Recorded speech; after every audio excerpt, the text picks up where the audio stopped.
Hello everyone, I welcome you all to the Preamble IAS. My name is Prashant Verma, and from today we are starting a new series of science and technology. So before we begin with this subject, first of all I would like to tell you one thing कि बेटा हर साल 10 से 15 question आपके civil service exams के अंदर इस subject से पूछे जाते हैं. आपकी सिविल सर्विस एग्जाम के लिए एक बड़ा ही ये क्रूशियल टॉपिक है. So before we begin with this subject, first of all we should know about कि साइंस एक्चुअली होती क्या है, कि why we are studying this subject in our examination. तो बेटा फॉर एग्जाम्पल अगर आपको एग्जाम्पल देके बताऊं कि आप एक स्टेडियम के अंदर हो और उस स्टेडियम के अंदर एक बैट्समैन ने एक शॉट मारा और वो बॉल हवा में जाने के बाद नीचे आनी स्टार्ट करती है. तो उसी टाइम एक बच्चा आपसे क्वेश्चन पूछता है कि why that ball is coming downwards. तब आप उनसे कहते हो कि ड्यू टू ग्रेविटी. अब जो ये ग्रेविटी शब्द हमने यूज किया, जो ये गुरुत्वाकर्षण बल हमने यूज किया, ये क्या डिफाइन करता है कि साइंटिफिक टेम्परामेंट को, कि बॉल एक लिमिट के बाद में नीचे ही आएगी क्योंकि वो एक साइंटिफिक प्रिंसिपल है. ठीक है. Then we come to the technology. अब जो आप साइंटिफिक एक्सप्लेनेशन यूज करते हो, फिनोमिना यूज करते हो, उन साइंटिफिक प्रिंसिपल्स को जब हम अप्लाइड वे के अंदर आपके कॉन्सोलाइज करते हैं तो वो आपका कहलाता है टेक्नोलॉजी. जैसे कि आजकल एक बड़ा ही चर्चा का विषय है आपका सोलर एनर्जी, कि सन से हमें उष्मा मिलती है, हीट मिलती है, और उस हीट की वजह से हम क्या कर रहे हैं आजकल, नई नई इनोवेशंस कर रहे हैं. जैसे आपके सोलर फ्यूल्स हो गए, आपकी सोलर बैटरीज होगी, आपकी सोलर कार्स होगी, या आए दिन आप नई नई खबर पढ़ते हो एआई नया आ गया भाई, नई एआई टूल आ गया आजकल. जैसे कि रिसेंटली अभी एक टेली सर्जरी बड़ा चर्चा का विषय है, कि आप किसी भी कंट्री में बैठे हो और पेशेंट किसी और कंट्री के अंदर बैठा है, तो डॉक्टर उस कंट्री से दूसरे कंट्री के अंदर ऑपरेट कर सकता है. तो how this is possible? This is due to the scientific approach and the applicable part that we are using science and technology. Okay, so बेटा स्कोप की बात करते हैं अब, कि साइंस एंड टेक के अंदर आप क्या क्या पढ़ोगे. तो पहली बात तो ये है कि प्रीलिम्स के अंदर ही नहीं बल्कि मेंस के अंदर भी साइंस एंड टेक आपको एक असेंशियल रोल निभाता है. कैसे? जब आप जीएस पेपर 3 का एग्जाम देते हो तो उस एग्जाम के अंदर आपसे नए नए क्वेश्चंस पूछे जाते हैं, और वो ही आपको अवेयरनेस होएगी तो ही आपको इजीली उसको आप बता पाते हो. तो पहला हम देखते हैं सिक्योरिटी डायमेंशन, मतलब कि कैसे डिफेंस के अंदर नई नई इनोवेशंस हो रही हैं. जैसे कि रिसेंटली रशिया यूक्रेन का वॉर चला, अभी हाल ही के अंदर इजराइल यूएसए ईरान कॉन्फ्लिक्ट हुआ, तो उसके अंदर डिफरेंट ड्रोन्स हमने देखे कि बिना सोल्डर्स की हेल्प से ड्रोन्स एक प्रिसाइज अटैक करते हैं. तो वो सब किसका पार्ट है? आपका सिक्योरिटी डायमेंशन का. सेकंड है आपका इकोनॉमिक डायमेंशंस. जितने भी नए नए इनोवेशन हो रहे हैं, जैसे कि यूपीआई आप सुनते हो, जो फिनटेक कंपनी है उसने इसको डेवलप किया है. और रिसेंटली जैसे कि ओला एक कंपनी आपने सुनी होगी, ओला ने एक एआई स्टार्टअप करा जो खुद का एक भारत का पहला इंडिजिनस एआई भी है. तो ये जो नई नई चीजें हम देखते हैं जो आपकी इकोनॉमी को बूस्ट करती है, that is part of your economic dimension. Then third one is your social dimension. अब ये बड़ा असेंशियल मुद्दा है. कैसे? जब हम हेल्थ की बात करते हैं कि आए दिन सर कोई ना कोई नई बीमारियां आती है, उन बीमारी को ठीक करने के लिए we need to have vaccines. अब वो वैक्सीन्स कैसे आएंगी, उसके लिए आपको रिसर्च करनी पड़ती है, आपको डिजीज की जो टॉक्सिकोलॉजी है उसको समझना पड़ता है. उसके बेस के ऊपर आपकी हेल्थ इंडस्ट्रीज के अंदर हम इनोवेशन करते हैं. अगर मैं कृषि की बात करूं तो आए दिन ड्यू टू नेचुरल कैलामिटीज, कई बार बाढ़ आ रही है, कई बार ड्रोट आ रहा है, तो हमें हमारा जो पैटर्न है कृषि का वो चेंज करना पड़ता है. तो उसके लिए कई बार ऐसी क्रॉप्स लगानी पड़ेंगी जो कम पानी यूज करें, है ना, वो ज्यादा प्रोडक्टिविटी दें. तो वो सब स्टार्टअप्स आपकी सोशल डायमेंशन के अंदर हम कवर करते हैं. और आजकल एडटेक का जमाना है. आफ्टर कोरोना वायरस जो पेंडेमिक आया था उसके बाद में स्पेशली जो आपका एजुकेशन सेक्टर है उसके अंदर ऑनलाइन टीचिंग का महत्व काफी बड़ा है. और हम जब आपसे कनेक्टेड हैं तो ये भी हम ड्यू टू दिस डायमेंशन उसको हम पूरा कर पा रहे हैं. Then is your environmental dimension, कि कैसे जो डिफरेंट क्लाइमेटिक फिनोमिनाज हैं उनको हम इसके अंदर कवर कर पाएंगे. कार्बन एमिशंस को कैसे कंट्रोल कर सकते हैं, आपकी जो एनर्जी है, यानी कि ऐसी एनर्जी जो ज़्यादा एमिशन ना करे, उसमें नए नए रोज इनोवेशंस हो रहे हैं, तो उसको हम क्या कर सकते हैं, कंट्रोल कर सकते हैं। And the last one is your strategic dimension. ये एक नया ही आपका एक सोर्स बना हुआ है। कैसे कि जो पूरा वर्ल्ड है, डिफरेंट कंट्रीज है, वो स्पेस की ओर भागना स्टार्ट कर रही हैं कि स्पेस के अंदर डेवलपमेंट्स करें, नए नए सैटेलाइट्स बनाएं, और उसके बेस के ऊपर हम एक हमारी कंट्री को एक सेल्फ रिलायंट बेस के ऊपर तैयार कर सकें।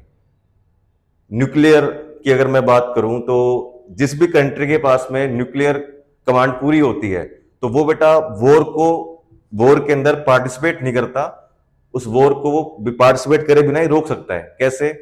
अगर मेरे पास मान लो न्यूक्लियर वेपन्स है, न्यूक्लियर टेक्निक है, तो दूसरी कंट्री क्या करेगी, सोचेगी दो बार कि we should attack this country और नॉट। और उसके लिए हम एक वर्ड यूज करते हैं, nuclear deterrence, and that is the very necessity of this modern times. Now the last one is your cyber. आजकल डाटा का जमाना है, और डिफरेंट सेक्टर्स के अंदर, specially your government, your private, your nation worldwide, अगर हमें data को प्रिजर्व करना है तो साइबर का रोल एक बड़ा ही अहम है।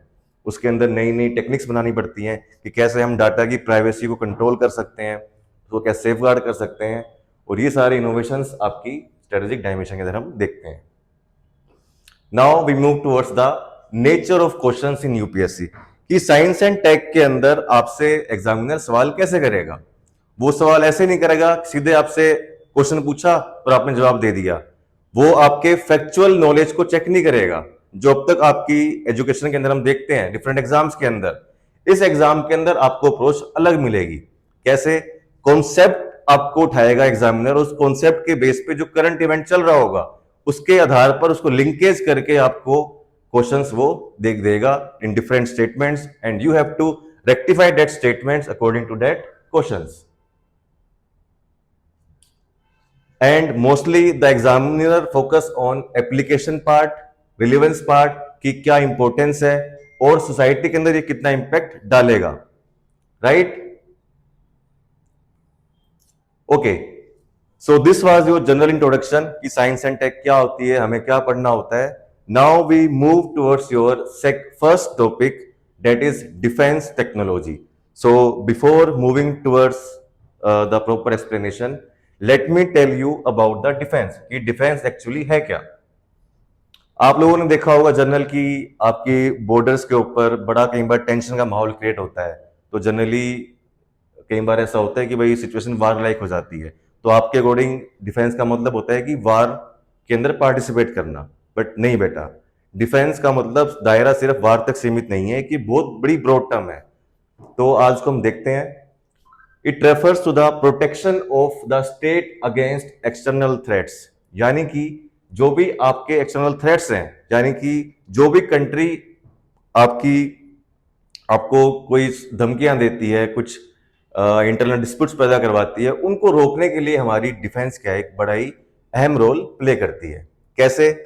तो बेटा फर्स्ट है इसके अंदर सोवर्निटी की प्रोटेक्शन करना, मतलब कि इंडिया एक ऐसी कंट्री है जो डेमोक्रेटिक तो है ही, और दूसरा सोवर्न भी है। जब आप हमारा प्रियम्बल पढ़ते हो संविधान का, उसमें स्पेशल मेंशन होता है सोवरन कंट्री। तो सोवरेनिटी को मेंटेन करने के लिए डिफेंस का एक बड़ा ही अहम रोल है। मतलब क्या होता है सोवरेनिटी का, कि कोई भी देश हमें फोर्स नहीं कर सकता कि कोई हमारी जो भी फॉरेन पॉलिसीज है, हमारे डिसीजंस है, उसके अंदर इंटरफेयर करे। हमारी कंट्री खुद इंडिपेंडेंट है हर डिसीजन को लेने के लिए। Second is territorial integrity.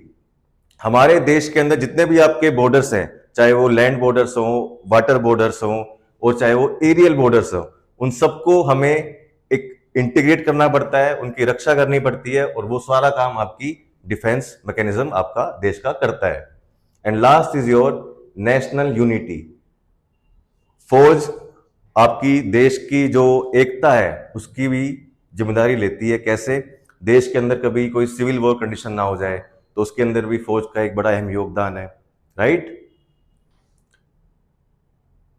Now we will focus on the core objectives of defence, कि मेन डिफेंस के ऑब्जेक्टिव्स क्या हैं।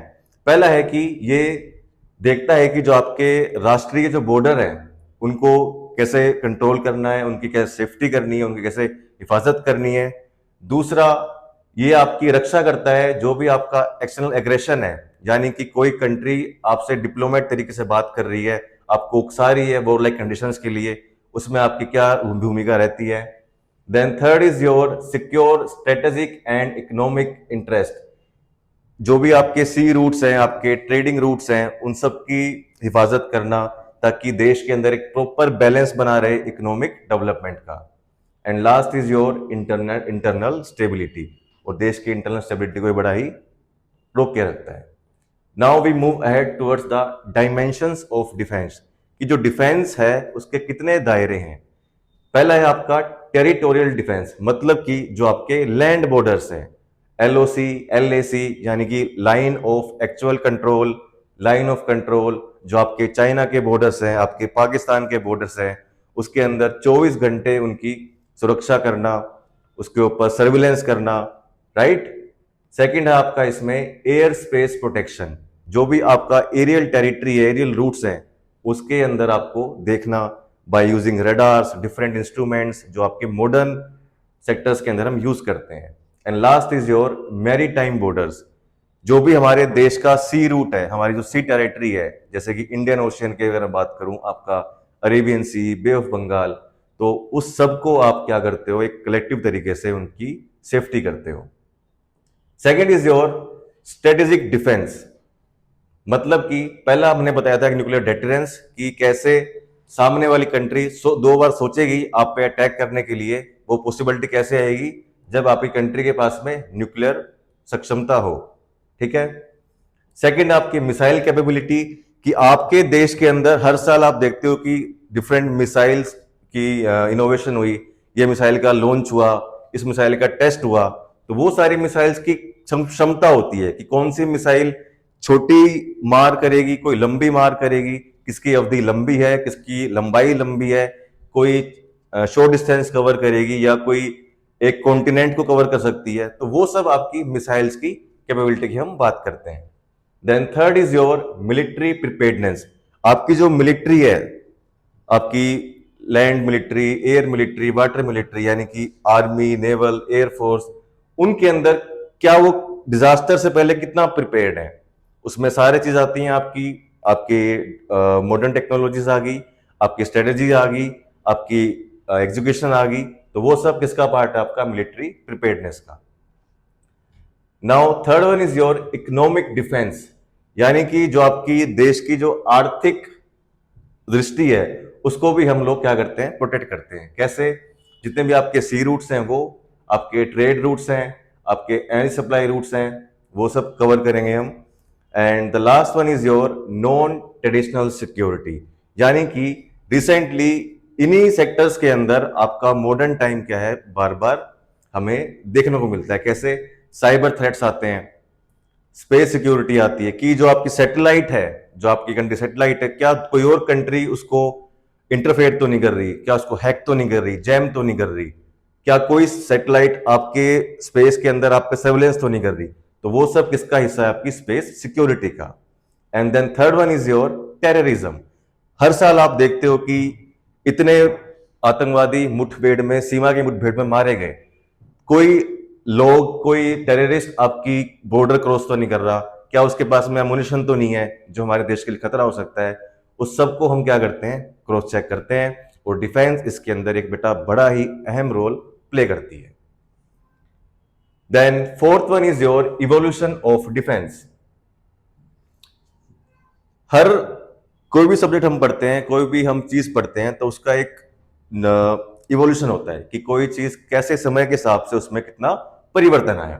तो अगर हम डिफेंस की बात करें, तो अर्लियर टाइम्स की बात करें, तो वो आपका ट्रेडिशनल वॉरफेयर।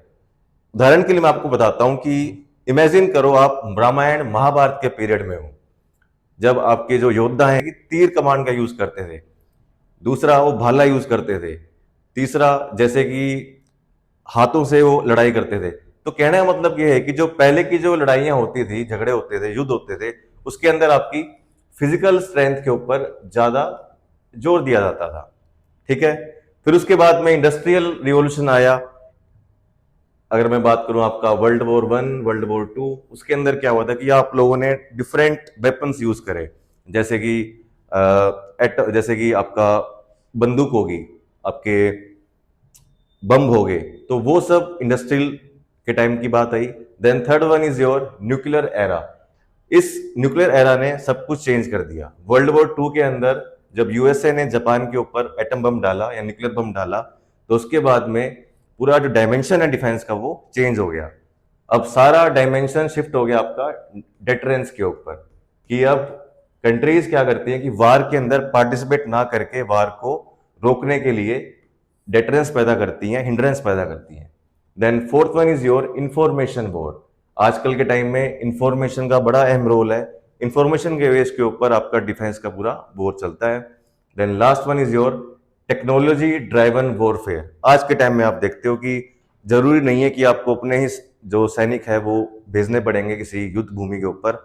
आप ड्रोन्स यूज करते हो, जो हाल ही के अंदर हमने इस ईरान इजराइल युद्ध के अंदर देखने को मिला है। देन आगे बढ़ते हैं, डोमेन्स ऑफ डिफेंस, कि डिफेंस के क्या क्या डोमेन्स हैं, कि किस किस डोमेन में आपकी जो इंडियन फोर्सेस हैं वो काम करती हैं। तो पहला है आपका लैंड, इसमें आपका इंडियन आर्मी एक्टिव रहती है। Then your sea, your Indian Navy. Then third one is your air, that is air force. और आने वाले टाइम के अंदर आपका साइबर और स्पेस, ये आपके इमर्जिंग डोमेन्स है, जिनके ऊपर हमारी कंट्री भी और देश की विभिन्न कंट्रीज इसके ऊपर एक्सेस काम कर रही है। ठीक है, now we move ahead towards defence technology. Defence हमने पढ़ा, अब डिफेंस टेक्नोलॉजी क्या होती है। डिफेंस के अंदर हमने देखा कि कैसे आप रक्षा करते हो देश की। अब वो सारी साइंटिफिक जो नॉलेज है उसको आप हमारे मिलिट्री इक्विपमेंट्स के अंदर, मिलिट्री फोर्सेस के अंदर, मिलिट्री रणनीतियों के अंदर हम यूज करेंगे, जिससे क्या होगा कि जो आपकी मिलिट्री की जो कैपेबिलिटी है वो बढ़नी स्टार्ट हो जाएगी। दूसरा, वॉर के अंदर आपकी जो क्षमता है वो और बढ़ जाएगी। And third is your deterrence strengthening, यानी कि कोई भी कंट्री आपसे युद्ध करने के लिए डरेगी, और यही हमें आज के टाइम में अचीव करना होता है। इसके अंदर क्या क्या चीजें होती हैं, वेपन सिस्टम, डिफरेंट वेपन्स, जैसे कि मिसाइल्स वगैरह पढ़ते हो। आपका सर्विलेंस सिस्टम्स, जैसे कि एयर सर्विलेंस सिस्टम आपने पढ़ा होगा, एयर डिफेंस सिस्टम हम आगे बात करेंगे। आपका रडार, सोनार, ये सब। And third one is your communication networks, कि आप जीपीएस यूज करते हो, आप सैटेलाइट्स यूज करते हो, कैसे वार के टाइम में या सर्विलेंस के टाइम में उस कम्युनिकेशन से आप यूज करते हो। And then fourth one is your strategic platforms, कि किस किस प्लेटफॉर्म्स की हेल्प से आप अपने जो वेपन से वो लॉन्च करते हो। जैसे कि मैं रिसेंटली अगर एग्जांपल दूं तो एक अग्नि प्राइम मिसाइल हमने उसका टेस्ट किया है। उसमें हमने बेटा ट्रेन का यूज किया है, कि ट्रेन को हम as an launching platform use करेंगे, ताकि हमारे देश के अंदर कभी विपदा आती है तो किसी भी एरिया में हम उसको ऑपरेट कर सकें इसी तरीके से। Then is your role in modern warfare, कि कैसे डिफेंस टेक्नोलॉजी मॉडर्न वॉरफेयर के अंदर आपकी हेल्प करता है। पहला है आपका फोर्स मल्टीप्लायर। ये क्या करेगा कि आपके पास में कमी है सोल्डर्स की, तो बट उसकी भी कोई घबराने की बात नहीं है। ये क्या करेगा, आपकी जितने भी आपके पास में फिजिकल स्ट्रेंथ है उसको ये दुगना कर देगा। कैसे? बाय यूजिंग डिफरेंट टेक्नोलॉजीज, जैसे कि ड्रोन्स, मिसाइल्स, ये सब। Second is your precision and speed. बिल्कुल सटीक अगर आपको मार करना हो कि इसी जगह पर आप सेकंड किसी भी स्पोर्ट के अंदर आपको अटैक करना है तो उसी स्पोर्ट के ऊपर ही अटैक करेगा। और स्पीड की मैं बात करूं तो आजकल ऐसी ऐसी मिसाइल्स हमने डेवलप करी हैं जो साउंड की स्पीड से भी तेज ट्रेवल करती हैं। ठीक है, then third one is your information dominance. Information का बड़ा एसेंशियल रोल है आपकी हर सेक्टर्स के अंदर, और डिफेंस के अंदर तो ऑब्वियसली है ही। Then fourth one is your deterrence capability. That's it. Now we move ahead towards Indian defence structure, कि भारत का जो डिफेंस का ढांचा है उसकी शुरुआत कैसे होती है। तो सबसे पहले ये बड़ी इंपॉर्टेंट लाइन है, सिविलियन कंट्रोल ऑफ मिलिट्री। मतलब कि भारत एक लोकतांत्रिक देश है और इस देश के अंदर सारा जो मिलिट्री कंट्रोल है वो देश के नागरिकों पे है। कैसे?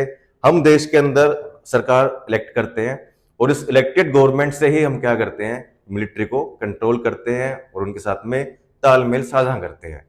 जैसे कि अगर अगर मिलिट्री ही मिलिट्री के पास ही अलग अलग से अगर पावर हो जाएगी, जैसे कि आपने देखा होगा किसी डिफरेंट कंट्रीज के अंदर, तो वो तानाशाही बन जाती है और मिलिट्री पावर भी आ सकती है, तो उसके अंदर हमारी डेमोक्रेसी को खतरा भी हो सकता है, तो उसका हम बड़ा ध्यान रखते हैं।